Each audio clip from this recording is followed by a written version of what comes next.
Hi friends, இன்னைக்கு பார்க்க போகிற கொஷின் இதுதான். ஒரு எண்ணின் கணத்திற்கும் வர்க்கத்திற்கும் உள்ள வித்தியாசம் 100 எண்ணில் அந்த எண் என்ன அப்படின்னு கேட்டிருக்காங்க. சரி வாங்க, இது எப்படி ஈஸியாக சால்வ் பண்ணலான்னு பார்க்கலாம். அந்த எண் நமக்கு தெரியாது, ஸோ எக்ஸ்ன்னு வச்சுக்கிறேன். கணம்னா என்ன? கியூபு. வர்க்கம்னா ஸ்கொயர், ஸோ எக்ஸ் ஸ்கொயர். அதனுடைய வித்தியாசம்னு கேட்டிருக்காங்க, ஸோ மைனஸ் போட்டுக்கிறேன். வித்தியாசம் என்ன வருது? 100 வருதுன்னு சொல்லியிருக்காங்க. ஸோ இஸ் ஈக்குவல் டு 100 போட்டுக்கலாமா?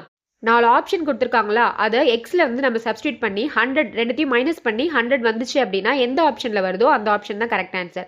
ஸோ ஃபஸ்ட்டு 6 எடுத்து சப்ஸ்டியூட் பண்ணலாம். 6 கியூப் மைனஸ் 6 ஸ்கொயர் வந்து என்ன வரும்? இது ரெண்டுத்தையும் கியூப் பண்ணிங்கன்னா 216 மைனஸ் 36னு வருமா? இது ரெண்டுத்தையும் மைனஸ் பண்ணிங்கன்னா 180 தான் வருது, 100 வரல. ஸோ இந்த ஆப்ஷன் தப்பு. நெக்ஸ்ட்டு 5 சப்ஸ்டியூட் பண்ணி பார்க்கலாம். 5 கியூப் மைனஸ் 5 ஸ்கொயர். 5 கியூப் பண்ணிங்கன்னா 125 வரும். 5 ஸ்கொயர் வந்து 25வா? இது ரெண்டுத்தையும் மைனஸ் பண்ணிங்கன்னா 100 வருது. அப்போ ஆப்ஷன் பி தான் கரெக்ட் ஆன்சர், அதாவது 5 தான் கரெக்ட் ஆன்சர். நெக்ஸ்ட் ஒரு ஷார்ட் வீடியோவில் பார்க்கலாம். தேங்க்யூ.